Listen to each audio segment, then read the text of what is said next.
সংগ্রামী ছাত্রী বন্ধুগণ, জুলাই বিপ্লবের দুটি প্রধান আকাঙ্ক্ষার কথা আমি বললাম। একটি হলো বৈষম্যের বিলোপ বাংলাদেশের সমাজ ব্যবস্থায়, বাংলাদেশের প্রশাসনে, বাংলাদেশের রাজনীতিতে, বাংলাদেশের রাষ্ট্রে আর বৈষম্য বরদাস্ত করা হবে না। দ্বিতীয় আকাঙ্ক্ষা হলো রক্ত দিয়ে যে ফ্যাসিবাদকে বিতাড়িত করা হয়েছে, পুরাতন রূপে হোক নতুন রূপে হোক, আর কোন ফ্যাসিবাদী স্বৈর শাসক বাংলার ক্ষমতার মসনদে বসতে দেওয়া হবে না। অর্থাৎ বৈষম্যহীন এক সমাজ গড়তে চাই আমরা, ফ্যাসিবাদের দুয়ার বন্ধ করতে চাই।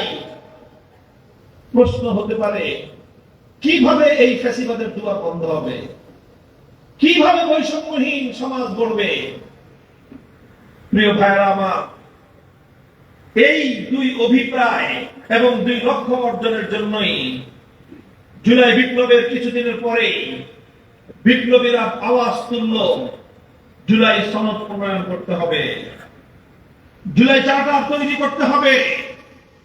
এই আওয়াজ ধীরে ধীরে উচ্চারিত হলো, এই আওয়াজ আস্তে আস্তে সংঘবদ্ধ হলো, এই আওয়াজ ধীরে ধীরে বাংলার আকাশ বাতাসকে প্রকম্পিত করে তুলল।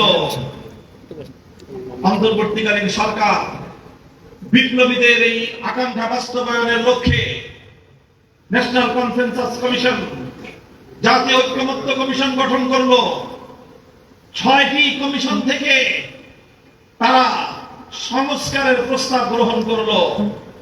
33টি রাজনৈতিক দলকে নিয়ে দীর্ঘ 9 মাস পর্যন্ত 82টি অধিবেশনে দীর্ঘ আলোচনার মাধ্যমে তারা একটি সনদ প্রণয়ন করলো।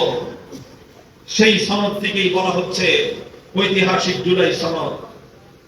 সেই জুলাই সনদে সকল রাজনৈতিক দল, 33টি রাজনৈতিক দল সম্মিলিত হয়ে সেই সনদ প্রণয়ন করা হলো এবং সকলেই আগে পরে যে কোনো ভাবেই হোক, বাংলাদেশ জাতীয়তাবাদী দল বিএনপি থেকে শুরু করে জাতীয় নাগরিক কমিটি এনসিপি পর্যন্ত সব দল সেই জুলাই সনদে স্বাক্ষর করা হলো। সেই জুলাই সনদের প্রধান আকাঙ্ক্ষাগুলো কি ছিল?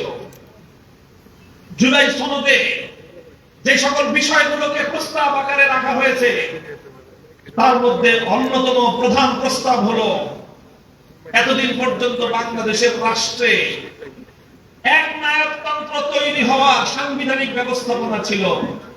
সকল ক্ষমতা এক ব্যক্তির কাছে কুক্ষিগত করে রাখা হয়েছে।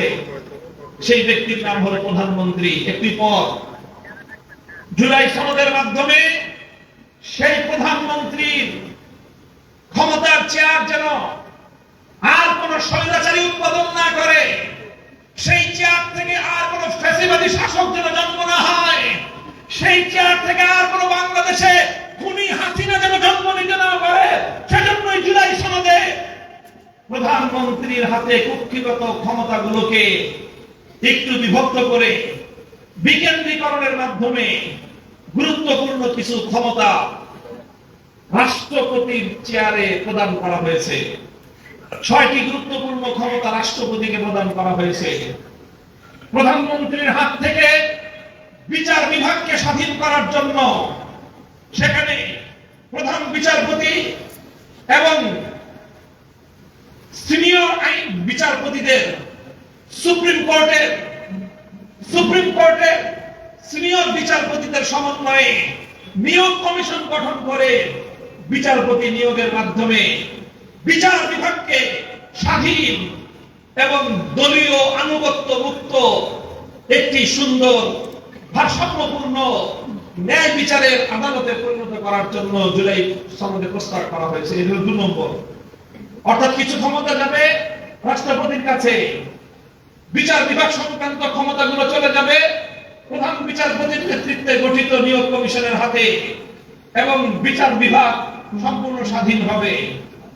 3 নম্বর হলো যে একটি নির্বাচিত সরকারের মেয়াদের পর একটি নতুন তত্ত্বাবধায়ক সরকার গঠিত হবে আর সেই তত্ত্বাবধায়ক সরকারে যেন আর কোন কে এম হাসানকে নিয়ে আর নতুন কোনো মারামারি না হয়, আবার যেন 2006 সালের 1/11 তৈরি না হয়, সেই রকম পরিবেশে যেন আমার বাংলাদেশ আবার নতুন করে আবদ্ধ না হয়ে পড়ে, গণতন্ত্রের জন্য দেশের মানুষকে যেন আবার রক্ত দিতে না হয়, সেই জন্য একটি সুন্দর নিরপেক্ষ নির্দলীয় নিরপেক্ষ তত্ত্বাবধায়ক সরকার গঠন এবং দলীয় প্রভাবমুক্ত নির্বাচন কমিশন গঠনের প্রস্তাব এই জুলাই সনদে নিশ্চিত করা হলো। এই হলো 3 নম্বর। আর 4 নম্বর হলো, যিনি প্রধানমন্ত্রী থাকবেন তিনি রাষ্ট্রের দায়িত্ব পালন করবেন, তিনি দলীয় পদে থাকতে পারবেন না। একই সাথে আপনি রাষ্ট্রের সকল নাগরিকদের অভিভাবক হবেন। আমার দলীয় পরিচয় আপনি একটি ক্ষুদ্র জনগোষ্ঠীর মধ্যে সীমাবদ্ধ হয়ে যাবেন, এটা প্রধানমন্ত্রীর দায়িত্বের জন্য বেমানা। এইভাবে মৌলিক প্রস্তাবনাগুলোর মাধ্যমে এই জুলাই সনদকে এমন সর্বোপরি করা হলো, সংসদকে ভারসাম্যপূর্ণ করার জন্য দ্বিপক্ষ বিশিষ্ট সংসদ গঠন করার প্রস্তাবনা আনা হলো এবং বর্তমান নিম্ন কক্ষের 350 সদস্যের পাশাপাশি 100 সদস্য বিশিষ্ট একটি উচ্চ কক্ষ গঠিত হবে, আপার হাউস।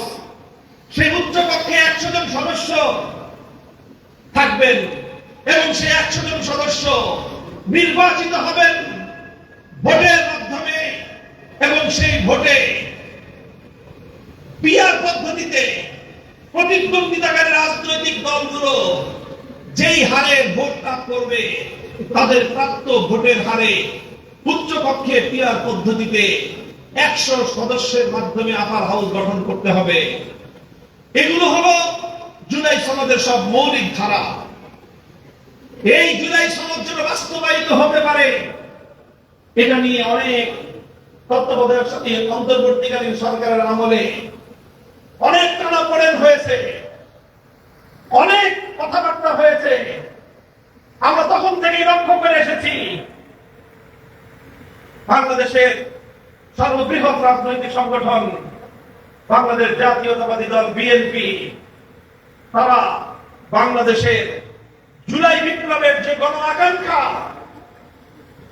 একটি ভারসাম্যপূর্ণ নতুন বাংলাদেশ, সংবিধান এবং রাজনৈতিক বন্দোবস্তে যে আমূল সংস্কার, সেই সংস্কার যেন এই বিএনপি কোনোভাবেই মেনে নিতে পারছে না।